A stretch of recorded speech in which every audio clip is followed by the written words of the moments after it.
মা যে ধৈর্য ধরে এত দূর এই সংগ্রামটা করে বাবাকে টিকিয়ে রেখেছে, এটাই হচ্ছে মার ক্রেডিট। হ্যাঁ, মার বিরাট ক্রেডিট। আজকালকার দিনে কোনো মেয়ে এত ধৈর্য নেই, হ্যাঁ, বাবাকে সামলিয়ে বাবাকে সাপোর্ট দিয়ে রাখা।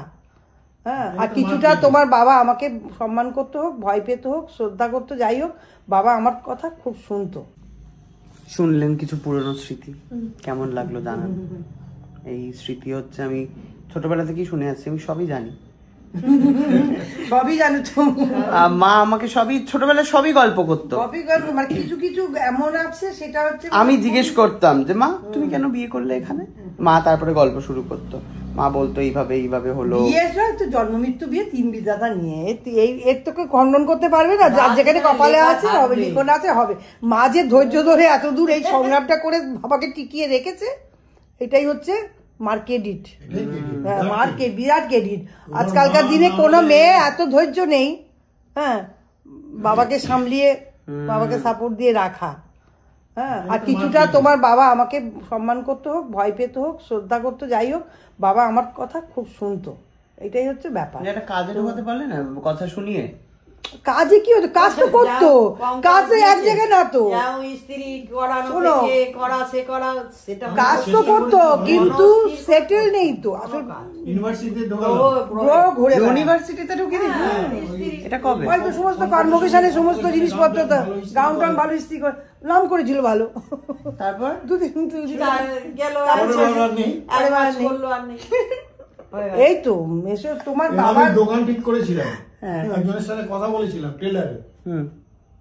আমি কম চেষ্টা করেছি কারণ আমার শালি ভালো থাকবে, কিন্তু এত মনোরঞ্জন নাই। কোথায় চলে গেল লেদারের, কোথায় কোথায় সেই দিল্লি, কোথায় পাত্তাই নেই। ওটা কি আমার জন্মের পরে এসেছিল বাবাই? জন্মের 4 দিন তখন চলে গেছে। জন্মে এসছে যখন শোনো 2-3 আমরা দেখতে গেছিলাম তোকে দমদমে, যখন তুই এখান থেকেই নাকি আমি হয়েছিলাম নার্সিং হোমে। না না, বাড়ি থেকেই হয়েছিল। তো দাদু বোম্বা এখান থেকে হয়েছিল। ও বোম্বা। হ্যাঁ, দাদু তোমাকে খুব করেছে তখন। দাদু হচ্ছে নার্সিং হোমে নিয়ে যাওয়া, তারপরে দাদুর বন্ধু ছিল, সে অপারেশন করেছে। আমরা গেছিলাম তো দেখতে তখন। এতে নার্সিং হবে যে দমদম। তারপর জন্মের সময় চলে গেল, তারপরে কতদিন পরে এলো? আবার মাসখানি পর প্রায় 1 বছর ছিল। না, অনেকদিন বাদে। 1 বছর ছিল না, তখন তোমার মনে কি চলতো যে বরটা কোথায় গেল, দুখানা বাচ্চা দিয়ে, এরকম কিছু মনে হতো? একদিন চিঠি এলো, তা বাবা বলছে চিঠি পাঠিয়েছে, তখন বলছে চিন্তা করো না, আমি দিল্লিতে আছি। আরে বলে যা, যেখানে বাড়ি থেকে যা। ও মা, সকালে উঠে দেখি হাওয়া, কোথাও নেই। ওখানে গিয়ে যদি তুমি জানতে যে বর আর একটা বিয়ে করেছে, তখন কি করতে?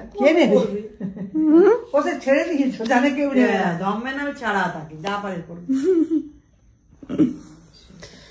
তো এই হলো ব্যাপার। যাই হোক, থ্যাংক ইউ দেখার জন্য। এগুলো তুলিস না, সব দেবে।